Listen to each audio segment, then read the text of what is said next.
विभ्रांत आउ बाध्य गणमाध्यमर गति कुआडे।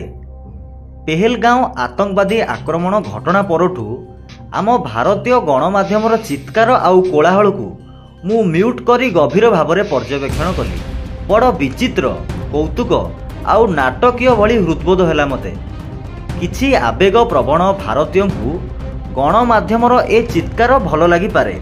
जड़े गणमाध्यमर कर्मी भाव में मते यह भारी अरुचिकर मने होउछि।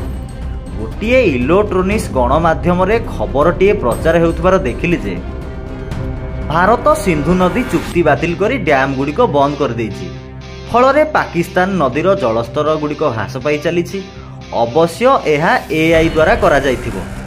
पुणी मो मनरे प्रश्न उठिला, जल भंडारर पानी बंद करिवा परे गच्छित पानी को केउठी को डाइवर्ट करा जाउछि। जदि जल भंडार मध्यरे जल प्रतन वृद्धि पाइबो, यह नदीबंध प्रति विपद सृष्टि करिबो नाही तो। आमर केतेक ओडिया गणमाध्यम नियमित भावे गत 2 दिन धरी खबर मान प्रचार और प्रसारण करा जाउछि जे भारतर प्रधानमंत्री मोदी भय पाकिस्तान हगी पकाइलाणी, एक करी पकाइलाणी, पाकिस्तान मुक्ति पकाइलाणी, पाकिस्तान रो निद हजि जाइछि, पाकिस्तान कुआडे बिली बिलेलाणी, पाकिस्तान छानिया होई पड़िलाणी, पाकिस्तान थरहर होई पड़िलाणी, इत्यादि इत्यादि इत्यादि। हेई पाकिस्तान उपरे स्ट्राइक हेई गला, पाकिस्तान आकाश रे युद्ध विमान उड़िलाणी, पाकिस्तान उपरे आक्रमण हेई गला, आउ केते घंटा मध्यरे भारत पाकिस्तान उपरे आक्रमण करिदेबो। मोदी और शाह नेतृत्व में घन घन बैठक बसुची, इत्यादि इत्यादि केते कौन खबर मान दिन राति प्रचार और प्रसारण हेउची। एबे मो मनरे प्रश्न उठुची, ए सबु खबर मान आम गणमाध्यम माने केउठु पाउछंती? अर्थात ए सबु खबर मानकर उत्स बा सोर्स कौन ना केवल मन गढ़ा खबर मान प्रचार और प्रसारण करा जाउची। आमर केतेक ओडिया गणमाध्यम रे खबर प्रकाश पाइछि, आतंकवादी मानकु पातालरू खोजी खोजी प्रधानमंत्री मोदी मारिबे। प्रकृत रे ए पाताल केउठी ताहा मोर एई छोट दिमाग रे पसुनी। अतीत रे थरे एक निर्वाचनी सभारे आम प्रिय प्रधानमंत्री कहिथिले जे धारा 370 उच्छेद होई जिबा परठू काश्मीर रे आतंकवाद खत्म होई सारिछि।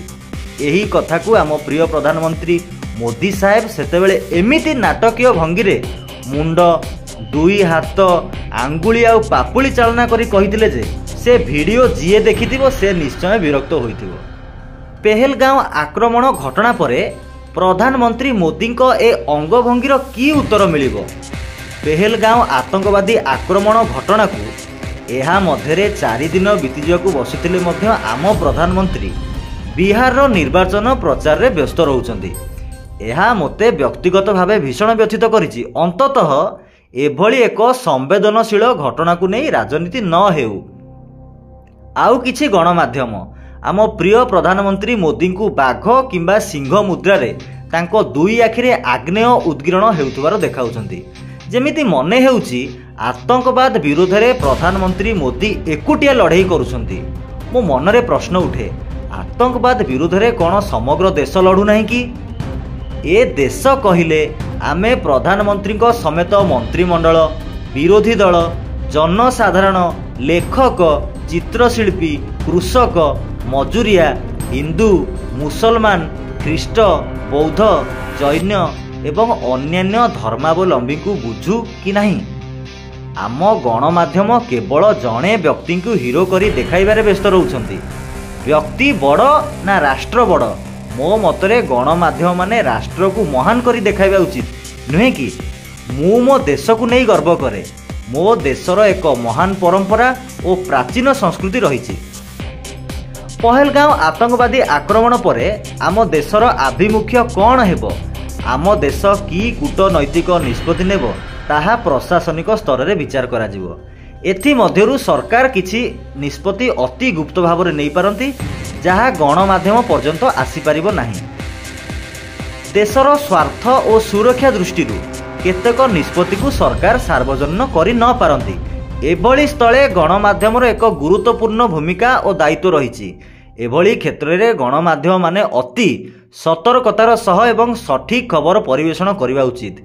देशर स्वार्थ और सुरक्षा को नहीं ଗଣମାଧ୍ୟମ ମାନେ ଏଭଳି କୋଳାହଳ ନକରି ବରଂ ମାପିଚୁପି ସଠିକ୍ ଓ ବାସ୍ତବ ଖବର ପ୍ରଚାର ଓ ପ୍ରସାର କରିବା ଉଚିତ। ଗଣମାଧ୍ୟମ କ'ଣ ଏକ କୋଳାହଳର କେନ୍ଦ୍ର? ଡକ୍ଟର ରଞ୍ଜନ ପ୍ରଧାନଙ୍କର ଆଜିର ଏହି ପ୍ରସଙ୍ଗ ଆପଣଙ୍କୁ କେମିତି ଲାଗିଲା ନିହାତି ଜଣାଇବେ। ଭିଡ଼ିଓ ଭଲ ଲାଗିଲେ ଭିଡ଼ିଓକୁ ଲାଇକ୍ କରନ୍ତୁ, ଭିଡ଼ିଓକୁ ଅନ୍ୟମାନଙ୍କ ସହ ସେୟାର କରନ୍ତୁ, କମେଣ୍ଟ ବକ୍ସରେ ଆପଣଙ୍କର ମତାମତ ଦିଅନ୍ତୁ। ନୂଆ ଭିଡ଼ିଓ ଦେଖିବା ପାଇଁ ଚ୍ୟାନେଲକୁ ସବସ୍କ୍ରାଇବ୍ କରନ୍ତୁ, ବେଲ୍ ଆଇକନରେ କ୍ଲିକ୍ କରନ୍ତୁ। ଦେଖାହେବ ଆଉ ଏକ ନୂଆ ଭିଡ଼ିଓରେ। ନମସ୍କାର।